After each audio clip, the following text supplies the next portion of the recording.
जय जगन्नाथ। निरुपमा ओझा की तरफ से सभी उड़िया लोगों को हैप्पी रज संक्रांति। आज तो मझी रज संक्रांति है और हमारा उड़ीसा का ये सर्वश्रेष्ठ त्यौहार है। 3 दिन के लिए त्यौहार है। कल था पहला रज, आज है मझी रज और कल है लास्ट रज। और ये रज लड़की लोगों के लिए खास करके ये त्यौहार बनाया जाता है। खूब खाना पीना, घूमना फिरना और खेल कूद का ये त्यौहार है।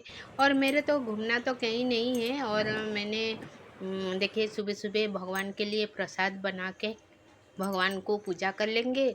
जय मेरे भगवान, जय। निरुपमा ओझा की तरफ से आपको मझी रज के दिन सत सत कोटि नतमस्तक का प्रणाम।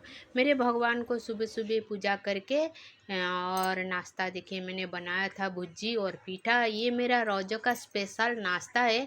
और उड़ीसा लोगों के घर में देखोगे घर घर में पीठा होगा। और मैं आज ये पीठा बनाया। वीडियो जो पसंद आए लाइक करें।